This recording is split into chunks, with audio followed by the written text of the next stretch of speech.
Porque si yo salía de ese puesto, como luego ocurrió, lo iba a agarrar un chavista, enclosetado, o alguien que se puede comer un elefante sin necesidad de eructar. Yo le digo, mira, alcalde, ¿y qué pasa en la avenida Sáenz del Marqués? Bueno, Carlos Ocarí se molestó conmigo porque yo agarré y le hice una pregunta que no le gustó, pero pregúntame si me quita el sueño. Y fue un acto de soberbia de tal magnitud que ellos agarran y empiezan a salir por internet, mejor dicho, por satélite, con RCTV Internacional. Y no solicitaron el permiso hasta que Chávez los amenaza, y cuando lo solicitan ante Conatel, por supuesto, Chávez se los niega. ¿Qué tal, amigos? Yo soy Gustavo Campos y qué alegría vernos por esta ventanita hoy, por supuesto, con un invitado que yo admiro y todavía estoy como en shock, porque no puedo creer que esté aquí conmigo. Durante muchos años lo vimos a través del noticiero Venevisión, con una carrera increíble, y que cada vez que uno escucha como la voz de él, uno dice, uno como que se traslada a una gran época de la televisión venezolana. Manuel Sáenz con nosotros, bienvenido. Gustavo, gracias a ti por tu gentileza, por esta invitación, de verdad que muchas gracias. No, perfecto. A mí me encanta porque, bueno, no sé, ya estás enterado un poco sobre la temática de este podcast, luego de la pausa, inspirado en mi gran Maite Delgado, y hoy vamos a saber qué pasó luego de la pausa. ¿Cuántos años ya estuviste en Venevisión? Estuve casi 16 años en Venevisión. Tú sabes, Manuel, que Venevisión siempre fue un canal muy exigente con sus talentos. Sí. Y siempre tenía un estándar alto para tú lograr estar en el canal, no solo en imagen, también en preparación. Y ese puesto que tú tenías, lo deseaba mucha gente, mucha, incluyéndome. Ustedes me deben esa. ¿Qué hiciste tú de diferente para lograr entrar a Venevisión? Yo creo que tú me cuentas un poquito cómo comenzó esta historia con Venevisión. Tú sabes que San Juan Bosco decía que las oportunidades le pertenecen a los que están preparados, y eso también lo decía Séneca, palabras más, palabras menos. Y fue una cosa circunstancial, ¿no? Porque Daniela Cosán y Patricia Fuenmayor, que eran las chicas del tiempo, hacían el pronóstico del tiempo en el noticiero. Y yo he sido, por mi condición de motorizado y de andar en un jeep descapotado buena parte de mi vida, siempre tenía que estar pendiente del cielo, incluso por esa característica mía que antes de ser periodista fui agrónomo, también estaba pendiente del tiempo. Y cuando salió el Weather Channel, que yo lo veía cuando vine a estudiar a Estados Unidos en el año 91, veía el pronóstico del tiempo y veía cómo lo hacían ellos, cómo se movían y todo esto. Y después luego, cuando en Venezuela arranca el pronóstico del tiempo de manera formal, que lo hace Noticiero Venevisión y busca a Patricia Fuenmayor y a Daniela Cosán, pues yo las veía. Resulta que Daniela Cosán deja el pronóstico del tiempo, sale del noticiero y empiezan a hacer un casting para buscar a una sustituta de Daniela Cosán. Sí, porque mayormente eran mujeres las que hacían el sí, tema del tiempo, ¿no? Eran chicas, sí, por supuesto, las chicas del tiempo. Las chicas del tiempo. Las chicas del tiempo. Entonces, resulta que le hacen casting a todas las muchachas que había en el Miss Venezuela, le hacen casting a todas las que habían pasado por el Miss Venezuela, le hicieron casting a todas las muchachas del noticiero, y entonces en medio de la desesperación empiezan a hacerle casting a los Mr. Venezuela y a cuanto muchacho había por ahí. Total que yo me entero circunstancialmente leyendo el periódico El Nacional en la mañana, en un taquito, en la parte de farándula decía, Noticieros Venevisión están tan desesperados buscando un sustituto de Daniela Cosán que le han hecho el casting a todo el mundo, o sea, como un chisme. Entonces yo dije, yo puedo hacer eso. O sea, yo puedo hacerlo. Total que conseguí el correo electrónico de la productora ejecutiva, le mandé mi currículum y me llaman a una entrevista. Y ese mismo día de la entrevista me dicen, mira, pasa por el estudio para que hagas una prueba. Yo llego al estudio y los técnicos ya, además cansados, obstinados, así como que vino el número 452 a hacer casting, ¿no? Entonces, aquí vino otro. Y me pone enfrente al teleprompter. Yo decía, bueno, yo realmente manejarme en el gráfico virtual no lo sé hacer, porque nunca lo he hecho. Además que es tricky. Okay. Pero yo sí puedo leer el teleprompter y yo puedo producir ese contenido. O sea, yo lo puedo hacer. Lo cierto es que me ponen a narrar frente al prompter, y cuando empiezo a narrar frente al prompter, lo hice con cierta propiedad, por supuesto. El gráfico virtual, yo te decía que es tricky, porque cuando tú te ves en el espejo, tú mueves la mano derecha hacia la derecha, y en el espejo se mueve hacia la derecha, hacia tu derecha. Pero cuando tú lo haces en televisión, que se mueve hacia la derecha, resulta que está en la pantalla se está moviendo al lado contrario. Entonces, claro, cuando tú haces eso por primera vez, estás más perdido que el hijo de Limber. Entonces, claro, me ponen los gráficos atrás y me dicen, no, bueno, olvídate de los gráficos, me dice el director, me dice, concéntrate simplemente en leer el prompter. Me pongo a leer el prompter y de ahí me llaman para otra entrevista y ya era para proponerme trabajo. Okay, ya estabas listo ya. Sí. ¿Y qué tal esa emoción? Patricia fue mayor durante prácticamente semana y media junto al coordinador y al director, a Carlos Frick, me estuvieron haciendo todo el coaching sobre el manejo con el gráfico virtual, el manejo de las cámaras, todo ese truco, porque esa es la otra. Cuando tú tienes el gráfico virtual, atrás lo que hay es un fondo verde o un fondo azul. Entonces, ahí no hay nada. Entonces, tú tienes que señalar, qué sé yo, Caracas, Ciudad Guayana, Oriente. Maturín, ¿no? ¿Nunca te Sí, por Maturín? supuesto, claro. Entonces, vas mencionándolo y vas señalándolo. Total que ya cuando lo logré hacer con suficiencia, empecé a producir el contenido y a grabarlo. Las muchachas, fíjate tú lo que son las cosas. Hay una máxima que dice en el tema de la meteorología que predecir en el trópico es estar dispuesto a mentir. ¿Por qué? Porque, por ejemplo, en la franja tropical es muy complicado. Todo el mundo decía, no, si en el pronóstico dijeron que va a llover, no, vete para la playa, eso es mentira, eso nunca la pegan. Si dice que va a hacer sol, saca el paraguas. O sea, eso era, los agarraban a mamadera de gallo y además con toda razón. Entonces, las muchachas grababan el día anterior las 3 emisiones del pronóstico del tiempo.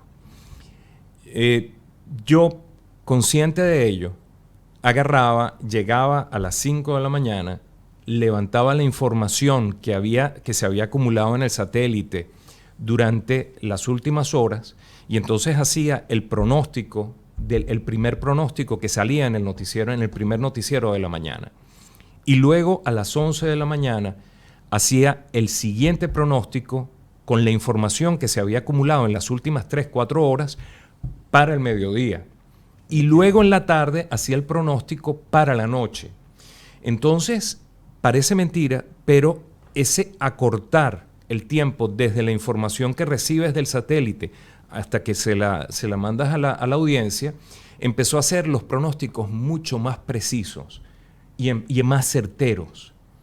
Tanto así que organizaciones relacionadas con salvamento, con las costas, con todo esto, me llegaron a hacer reconocimientos por el hecho de darles un pronóstico fiable. Luego, ya después del año 2001, hubo una legislación que decía que solamente los pronósticos los podía extender el Instituto Nacional de Meteorología, el INAME. Entonces, nosotros teníamos que trabajar con la información que ellos nos dieran. Que era mentira. No era mentira, pero porque ellos decían que se podía estar alarmando a la población de manera inadecuada, okay, o se podía estar dando información que no era cierta, etcétera. Entonces, pero lo cierto es, para hacer el cuento corto con el pronóstico del tiempo, yo estuve allí 6 meses. Okay. Porque Fausto Malavé se fue a hacer un programa de concursos que se llamaba La Fiebre del Dinero, y entonces a mí me pusieron a hacer la emisión estelar del noticiero Venevisión.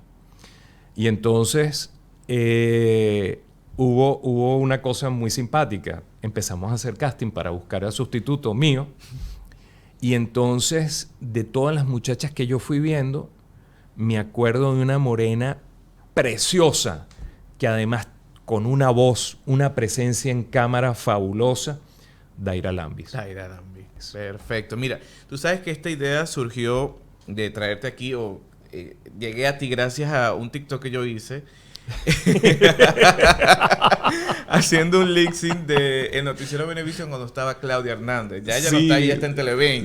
Pero ella comentó y por ahí también te etiquetaron y ahí fue que pude llegar a ti.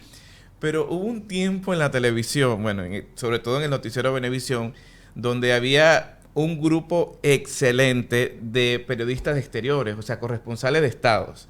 Que por cierto, en Monagas nunca tenían en ese momento no tenían un corresponsal fijo. Siempre lo hacía Mauricio Cabal, que estaba mayormente en el estado Anzoátegui, pero en Monagas no había. O sea, nosotros estábamos como por allá, como que, no, Maturín no tiene mucho que hablar. Y de ahí se implementó el cantadito. Ese cantadito, que yo no sé si tú en algún momento lo hiciste también, pero Mauricio Cabal fue el que, vamos a ver si yo recuerdo, él comenzaba dando su noticia porque era una estructura de noticias y cuando... Desbaratados. Así quedaron los tripulantes del autobús que iba no sé dónde. Desde el estado Anzoátegui, Mauricio Cabal. Noticiero, Venevisión. Tú sabes que... Mauricio, yo te quiero. Pero eso es un vicio. Eso es un vicio. Yo me dediqué a estudiar la voz para el teatro y tuve grandes profesores de voz. Y tuve grandes maestros, como el difunto Luis Ochoa en la radio. Fue narrador del Informador, un caballero fuera de serie. Y entonces hay unos elementos en la narración, me voy a poner académico, que se llaman acentuación y entonación. Y cuando tú acentúas y entonas de manera correcta, eso es lo que ahorita llaman de manera pretenciosa el acento neutro. El acento neutro no es otra cosa más que pronunciar todas las letras que están en una palabra de manera correcta y entonar esa oración, esa frase de manera correcta. Entonces, en castellano, nosotros comenzamos las oraciones tal vez en un tono medio bajo, sube, hay un punto de inflexión y luego cierra la oración abajo. Y tú sabes que se terminó la oración. ¿Qué pasa con eso? Eso es un vicio que se llama golpe de staccato. Y eso viene de la música. Entonces, el golpe de staccato viene... En el estado Monagas, fulanito de tal, ta ta ta ta ta ta, ta ta ta ta ta ta, ta ta ta ta. Entonces, hay dos enemigos que nosotros tenemos que vencer en los medios de comunicación. Uno de ellos es la monotonía. Porque si yo te hablo todo el tiempo así, la gente se va a dormir, te va a cambiar, se aburre, te quita. Y el otro enemigo que tenemos que vencer es la predictibilidad. Cuando la gente ya sabe lo que tú vas a decir, el cerebro dice, ¿para qué me lo voy a calar? Ya sé por dónde viene, no me sorprende, listo, te cambia. Entonces, el golpe de staccato es un vicio donde se acumulan esas dos cosas. La monotonía, porque siempre es ese cantadito, y la previsibilidad, porque ya tú sabes que va a cantar y va a tener esas entonaciones viciosas. Mira que también escuché de Gustavo Velasco también. De Estado Zulia, Gustavo Velasco, noticiero, Venevisión. Mira, primito, pero lo que pasa con Gustavo es otra cosita, primo. Gustavo es maracucho. Gustavo, vos sabés que yo también te quiero. Entonces, eso es acento maracucho. Es maracucho. Eso es maracucho. Si vos le quitabas, en el momento en que yo estaba trabajando, le quitabas los maracuchos o los zulianos. Tú le quitabas los zulianos a Venevisión, había que bajar a Santa María y apagar la luz. Había muchos zulianos en Venevisión. Mira, desde los artistas... los técnicos, los productores. O sea, Daniel Zarco, Chiquinquirá Delgado. En el noticiero había muchísimos periodistas también que tenían todo abarcado. No. De Maturín no había ni uno. De Maturín no había ni uno. Bueno, Y B. Domínguez, que trabajaba en Radio Caracas Televisión, ella es de un pueblo del estado Monagas. Y esa era esa era la que yo apostaba. Imagínate. Pero fue una época increíble. Bueno, yo recuerdo algunos nombres como Gustavo Gómez Morón, estaba... Maracucho. Maracucho también, Eliangélica Su esposa, González. ¿También Maracucha, claro. Dios mío, pero ustedes están acabando con nosotros, señor. Estaba Eliangélica González, que la he visto aquí en Univisión. No sé si la recuerdas a ella. Claro, González. claro. Eliangélica. Eliangélica es de Barquisimeto. Barquisimeto. Lirio Pérez, que también creo que Lirio Pérez es de Barquisimeto. Lirio Pérez. Lee Flores. Lee Flores, ella es de Caracas. Sí, y perdón lo que no nombré, pero tú sabes que esto está aquí. Sí. Bueno, nuestro querido José Manuel Dopazo, mi hermano del alma, Dios te tenga en la gloria, sabes que siempre te recuerdo con cariño, hermanito. José Manuel Dopazo, que fue una lamentable noticia, pero era increíble su trabajo también. Yo lo admiraba mucho a él, o lo admiro, porque donde quiera que esté él, debe estar bien. Quería preguntarte también sobre el tema de que tú sabes que en los medios de comunicación, no sé en el caso de Venevisión, pero siempre hay como conflictos dentro, ¿no? Pero nunca veíamos el tema de los periodistas que había un conflicto, o por ejemplo en Sálvese quien pueda salía un periodista del noticiero de Venevisión hablando de que aquel habló. ¿Eso ustedes se lo hablaban desde el principio o en algún momento? No. Mira, las relaciones entre personas siempre tienen sus altos y bajos. O sea, eso es así. O sea, y hay momentos de mayor proximidad y momentos que no lo son.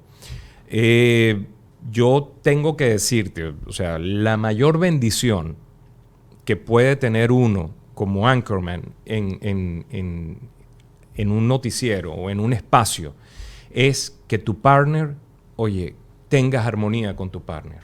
O sea, esa es la mayor bendición del mundo. Y tiene que, o sea, para que se logre dar eso, se requieren no solamente química, no solamente que se caigan bien, sino una cosa que va un poquito más allá, que es ser personas maduras y profesionales.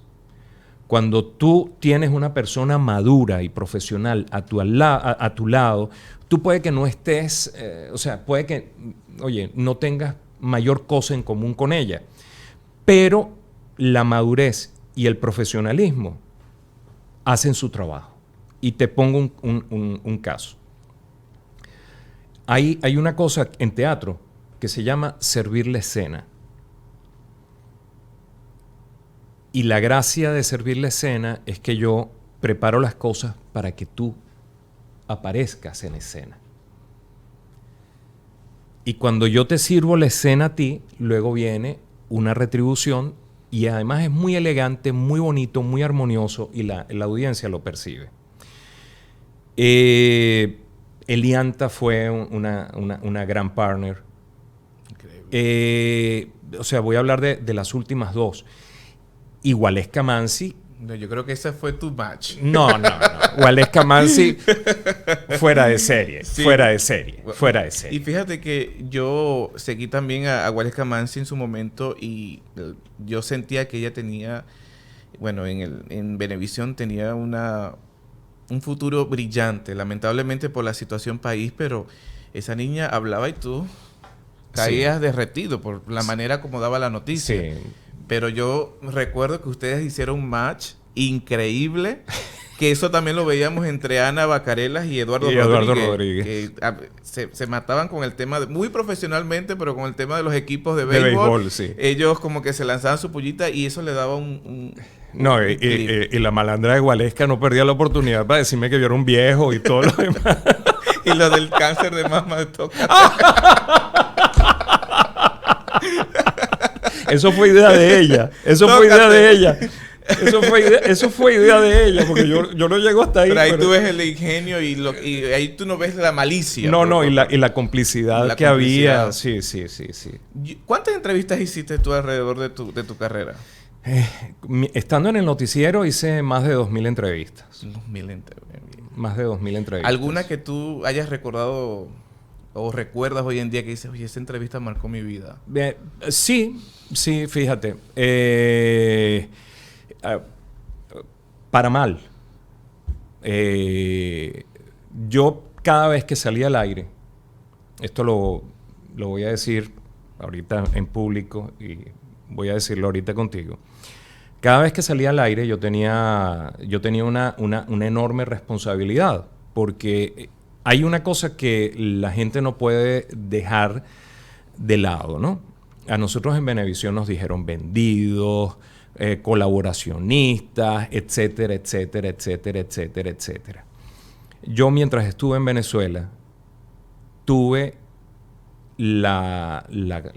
estuve mientras tuve la fe y la esperanza de que podía cambiar.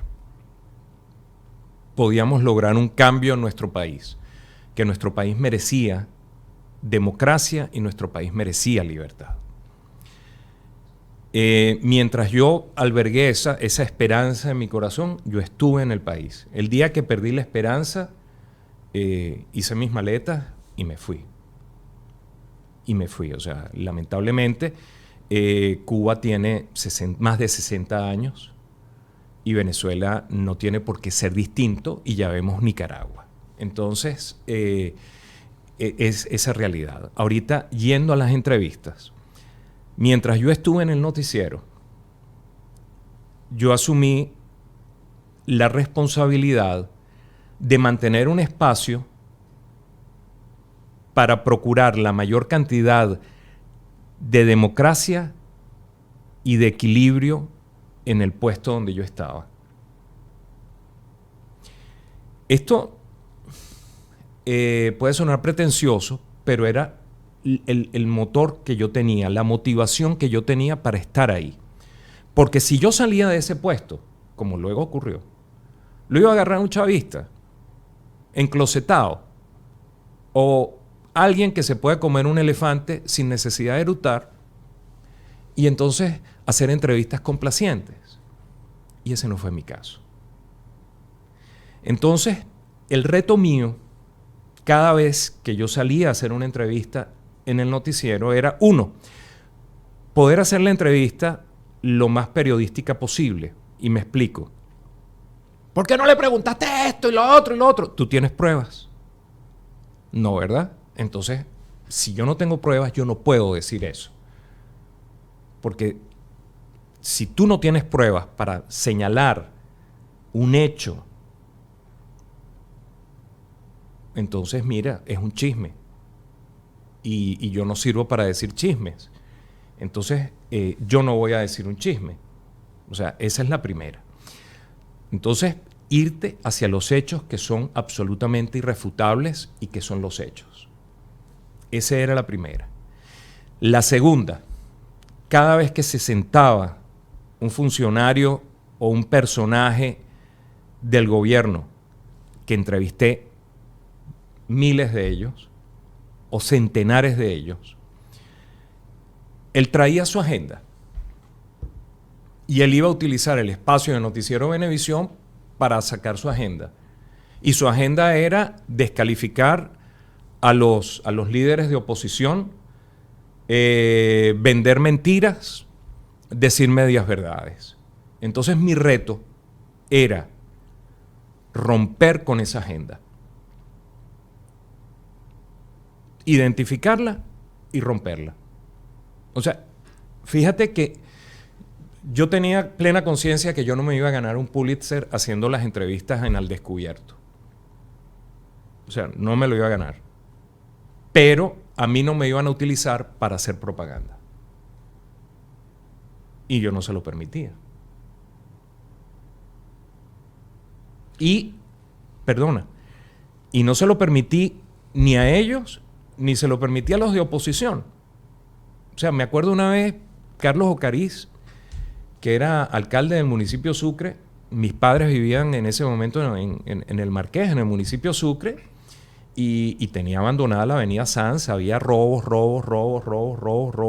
Entonces, el tipo viene a hablar de un plan de seguridad y tal y pascual, y entonces yo le digo, mira, alcalde, ¿y qué pasa en la avenida Sanz del Marqués? Bueno, Carlos Ocarí se molestó conmigo porque yo agarré y le hice una pregunta que no le gustó, pero pregúntame si me quita el sueño.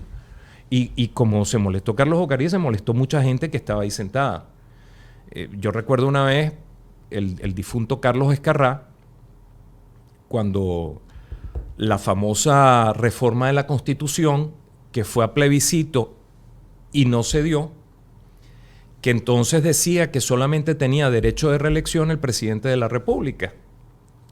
Y entonces yo le digo, pero mire, diputado, si van a hablar de reelección indefinida, ¿por qué solamente el presidente de la República y no los demás cargos de elección popular? La salsa que es buena para el pavo no es buena para la pava. Y agarra Carlos Escarrá con esa sutileza que lo caracterizaba. ¡Qué pavo ni qué pava, chico! No, esa es una cuestión de... eso es una cuestión de Estado. El presidente de la República no se compara. Ok. O sea,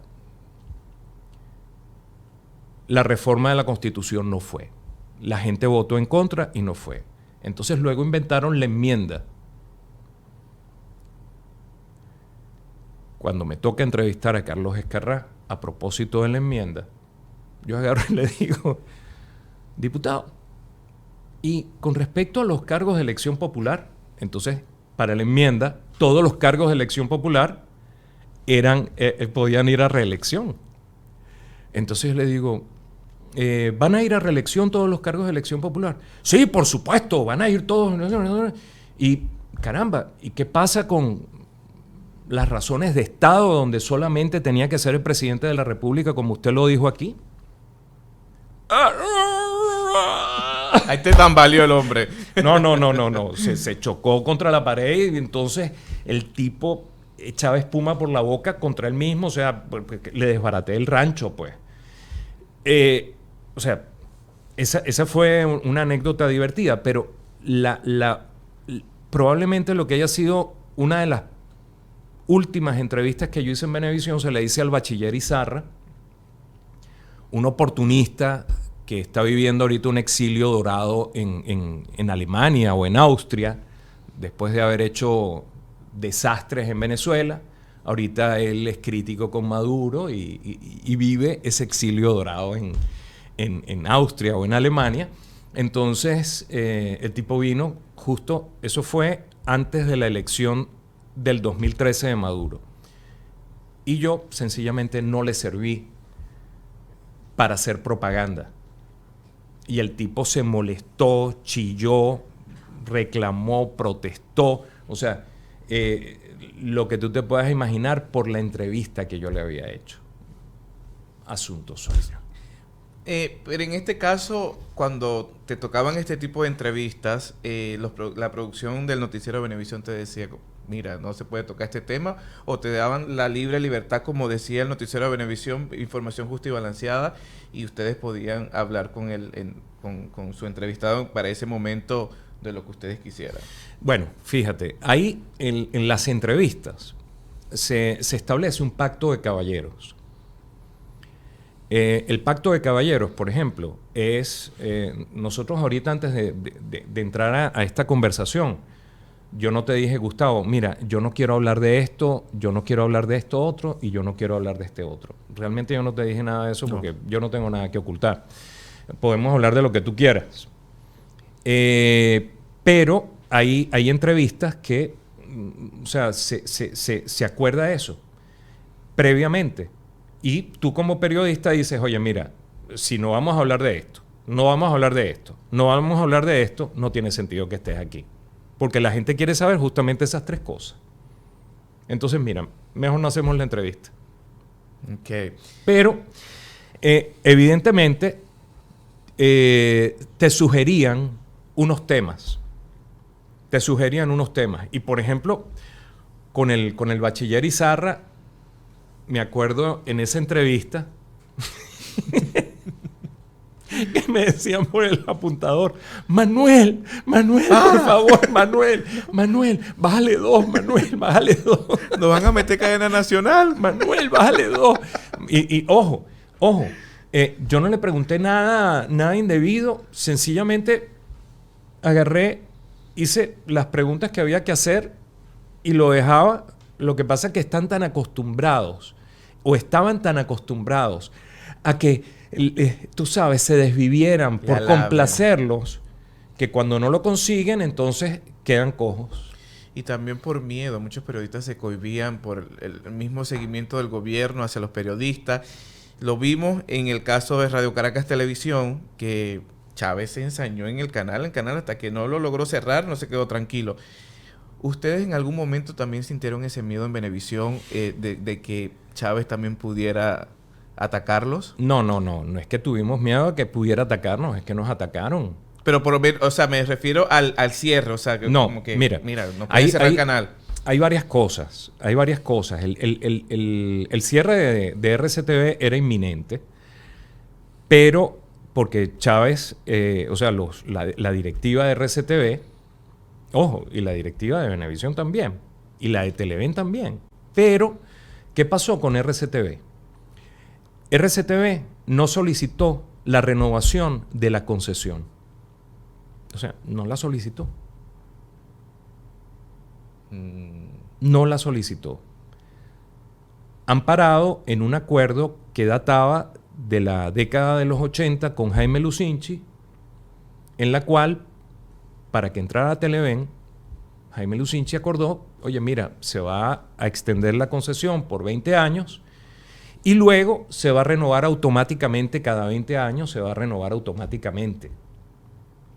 Pero, ¿qué pasó?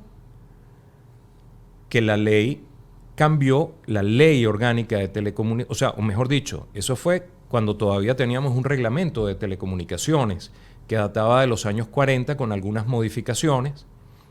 En el año 2000, justo cuando estaba Chávez y se estaba trabajando en la constituyente, que estaba el congresillo, se aprueba la Ley Orgánica de Telecomunicaciones. La Ley Orgánica de Telecomunicaciones se aprueba en junio del año 2000. Y la Ley Orgánica de Telecomunicaciones, o sea, todos los medios de comunicación empiezan a regirse bajo la Ley Orgánica del año 2000. Ya todo lo que se había acordado previamente queda sin vigor. A partir del año 2000 tienen que hacerse las cosas según la Ley Orgánica de Telecomunicaciones. Sin embargo, RCTV y el departamento jurídico de RCTV, por una cuestión que ellos asumían que era el deber ser, pues no solicitaron la renovación.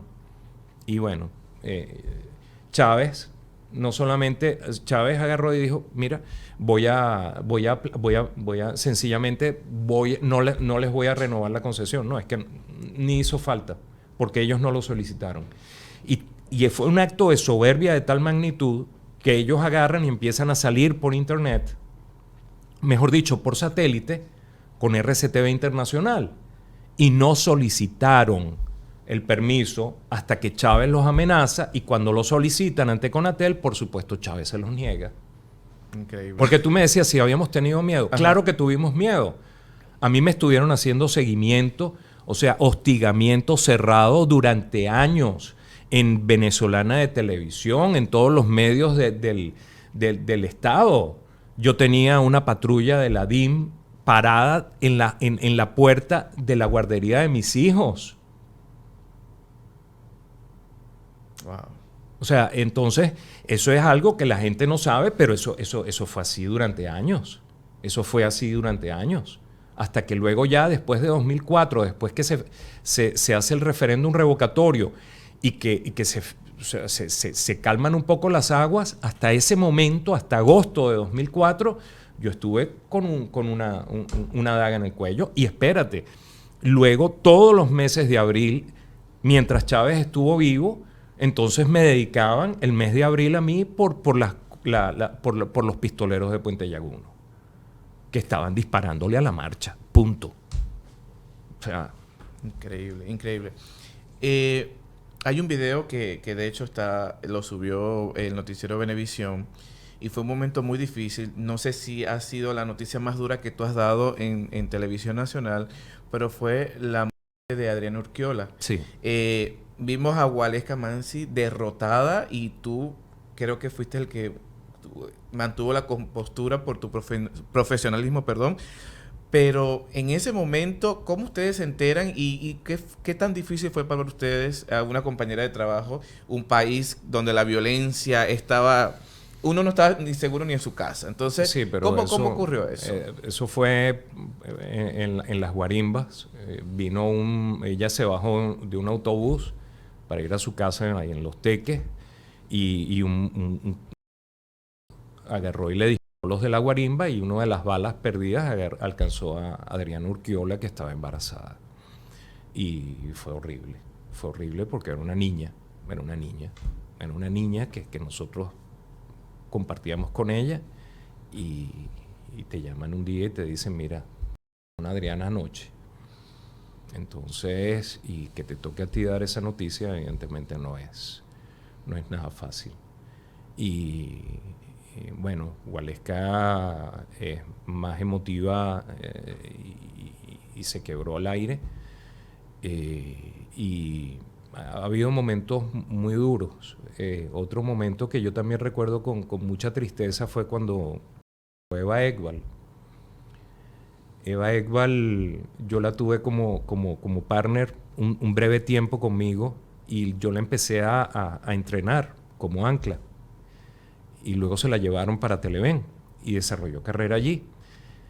Y Eva Ekbal sufrió de cáncer de mama y cuando se recupera de la primera cirugía y todo esto, ella escribe un libro y me invita al bautizo del libro. Y entonces me regala uno de los ejemplares. Y cuando yo abro el libro en mi casa, la dedicatoria del libro decía, Manolo, espero que te sientas orgulloso de mí. Entonces, son momentos que a uno lo afectan. Y bueno, pero bueno, es lo que es. Adelante. ¿Qué año saliste de Venezuela? Que dijiste ya no más. En 2018. 2018. ¿Tu decisión en Venevisión fue yo me voy o ellos No. prescindieron Hubo un momento en que dije, o sea, ya yo no tengo más nada que hacer aquí. Entonces, yo estaba muy agradecido con Venevisión, pero hay un momento en el que ya dices, oye, ya no tengo más nada que hacer aquí, ya cumplí mi etapa. De verdad que muchísimas gracias. Perfecto. Y de verdad que yo estoy agradecidísimo con Venevisión porque me dieron oportunidad de hacer de todo. Y de crecer muchísimo y de darme a conocer y que tú me conozcas también. Sí, bueno, yo te conozco desde hace mucho. Mira, Manuel, yo quiero agradecerte enormemente por haber estado aquí conmigo, por creer en este proyecto. Yo me siento como un muchachito con juguetico nuevo porque gracias a las redes sociales hoy en día nosotros tenemos esta ventana y también tenemos un contacto directo con todos los artistas que en algún momento nosotros admiramos y que seguimos admirando. Así que te agradezco muchísimo y yo creo que esto se va a extender en algún momento a una segunda parte porque hay mucha tela que cortar. Bueno, Gustavo, de verdad que, mira, tú sabes qué es lo bonito de este momento. Que la gente que es talentosa y emprendedora no necesita de filtros, no necesita de terceros. Basta que tenga esa iniciativa, ese empuje, esas ganas y ese talento que tienes tú para que les vaya bien. Muchísimas gracias. Todo el éxito del mundo, Gustavo. Muchísimas gracias, Manuel. Mi gente, ya ustedes saben, suscríbanse, denle me gusta. Más adelante vamos a estar hablando sobre algunos premios que vamos a estar dando. Mientras usted vaya suscribiéndose a este canal, vamos a tener grandes invitados y, bueno, ¿quieres conocer más historias como esta? Luego de la pausa.